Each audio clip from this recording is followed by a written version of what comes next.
Hello,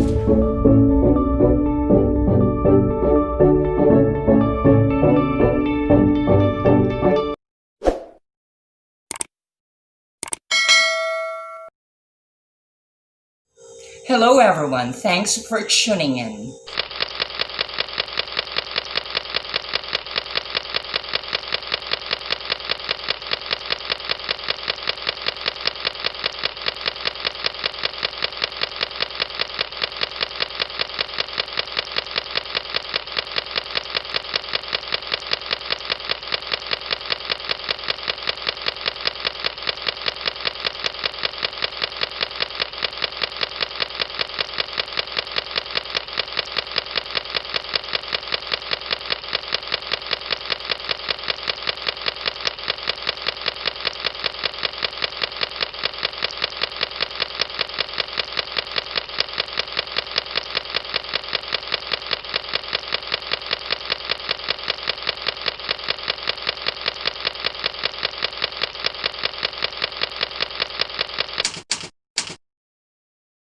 Here we are again for another exciting episode brought to you by Your Next, a channel committed to provide you educational videos where learning and teacher expertise meet.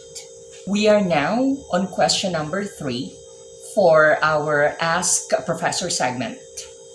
This time, the question is coming from Teacher May, all the way from Cavite, Philippines. She's an English language teacher from Indang National High School. Thank you very much, Teacher May, for asking a very significant question. Roll VTR, please. Good morning, sir. I am Teacher May from Indang National High School. I am currently teaching English Grade 7 under the online and combined teaching modalities. In our virtual classroom, I would often notice a few of my students who are too shy to speak in English and to share their ideas in class. Their affective filter is seemingly too high. So, my question is, what strategies could I use to motivate my students to use the language and to lower their affective filter? Thank you, and have a nice day. It's an honor to be asked. The way I understand, there are 2 questions at hand. Number 1, the affective filter of the students is too high. Number 2, students are too shy to communicate and express their thoughts. The questions are actually interconnected to one another. Now it's an honor to address the issues at hand one by one. Part 1. Affective filter is too high. For the information of everybody, affective filter describes students' attitude towards learning that affects success while acquiring and learning another language, especially in the EFL and ESL context. Feelings such as lack of motivation, lack of self-confidence, and learning anxiety act as filters that obstruct or hinder learning. No wonder motivation is an input factor in learning a language. Yes, you're right. It is significant to remove all these imaginary walls or learning gaps. The truth of the matter is that many of our students are just creating these learning gaps, or for a lack of a better term, they're just creating their own monsters. And of course, as teachers, we carry that role, that of a moderator or as a mentor. We need also to be a source of inspiration. So motivation is really a very significant in the teaching vocation. So hashtag mentors, not tormentors. Hashtag inspiration, not expiration. Hashtag nurture, not torture. Generally, to remove affective filters, the first thing that we have to do is we need to provide a learning environment that will let the students feel that they are in a comfortable space. As soon as the students feel that they are being watched, there's this feeling that they might experience embarrassment. That is the reason why we are expected, of course, to be very serious in providing a learning environment conducive to learning.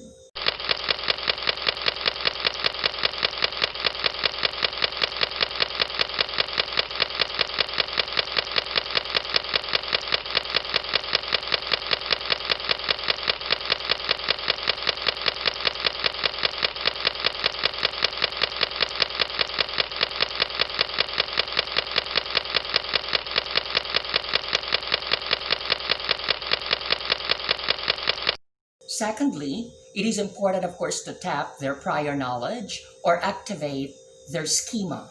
When the students feel that their opinions and ideas are respected, basically, they feel that they are welcome.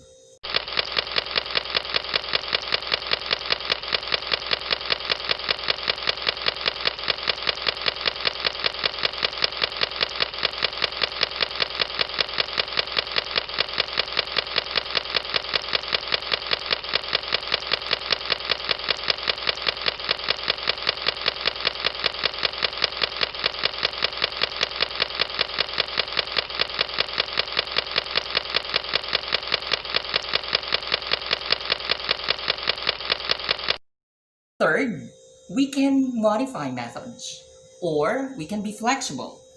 When we talk about method modification, it is all about differentiating instructions. When we say differentiating instructions, it allows us to refresh that there are different learning curves, different interests of our students that we have to tap.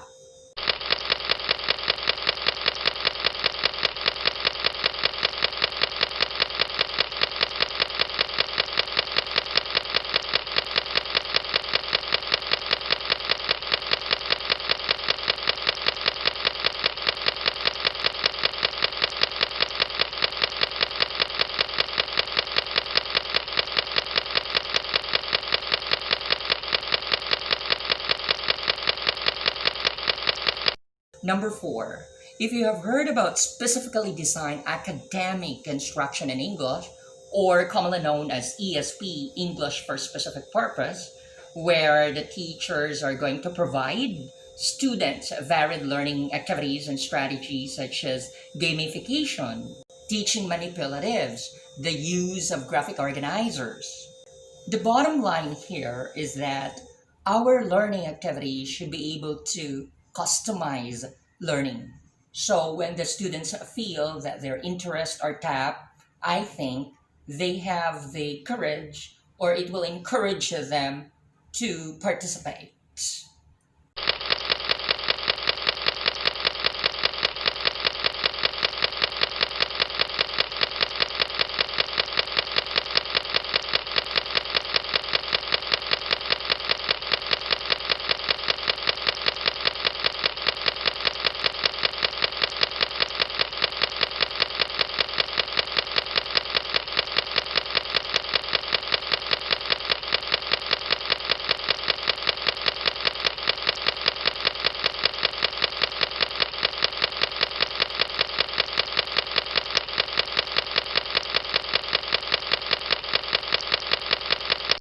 Lastly, of course, in this digital times, we are expected not just to limit our students wherein they will improve on the first C, which is communication, but rather we are also expected to extend it to other C's about critical thinking, about creative thinking, and about collaborative thinking skills. So it is recommended that students will be provided with cooperative learning, collaborative learning strategies wherein they will be able, of course, to have some activities such as sentence frames, sentence starters, plot pyramids, and they can have, of course, these activities done in group dynamics or basically with other peers.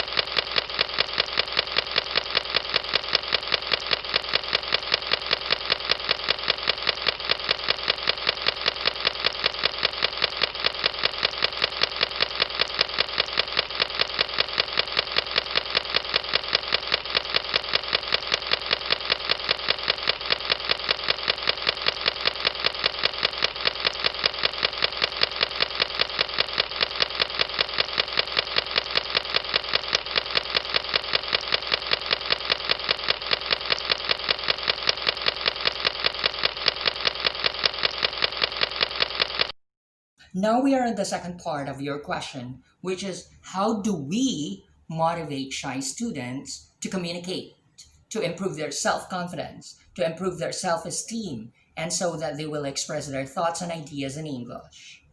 I mentioned a while back that the questions are actually interconnected. So, let me go back to my first suggestion or recommendation about providing a learning environment that is conducive enough for learning. That's actually the first thing that a teacher should do. Number one, create a safe space that students will feel that they're comfortable in.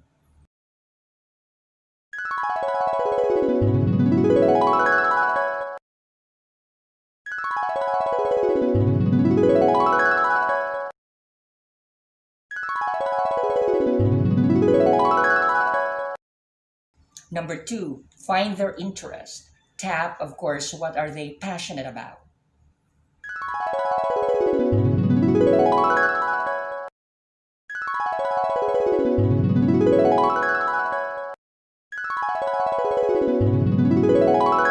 Number three, be compassionate and understanding.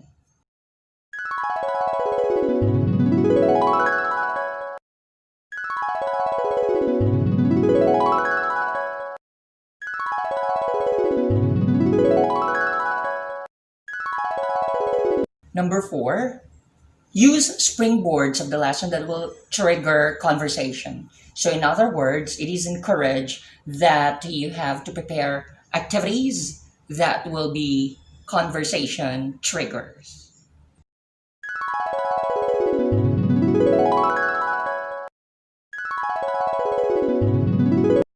Number five, never pressure.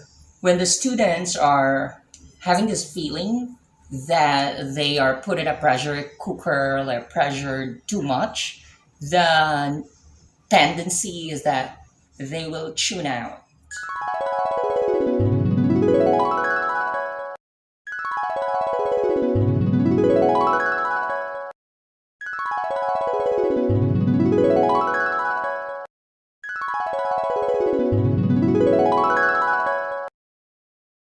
Number six, pay attention to little victories and small achievements.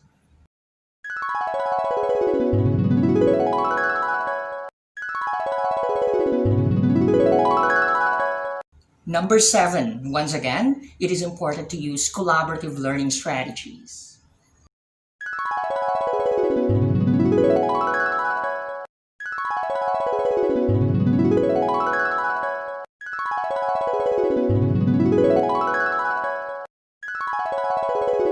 Number eight, highlight their importance, magnify their strength.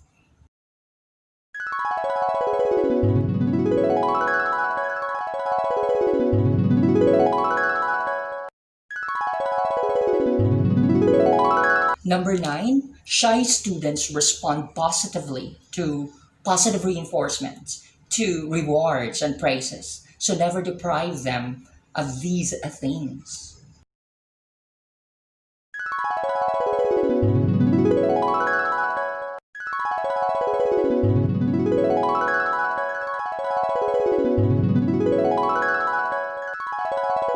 And lastly, you need to provide feedback as a teacher.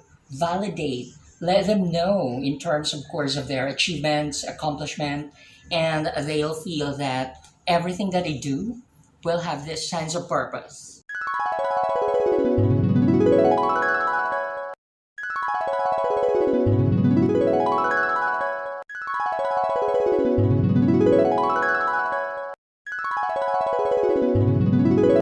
I hope that those practical tips provide you bits and pieces or answers to the questions that you have asked.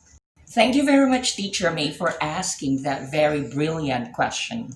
I feel that you're very much concerned to your students because, of course, you value how they will shine, how will they improve their confidence, and I appreciate you for that. I hope that the question is being answered and see you soonest.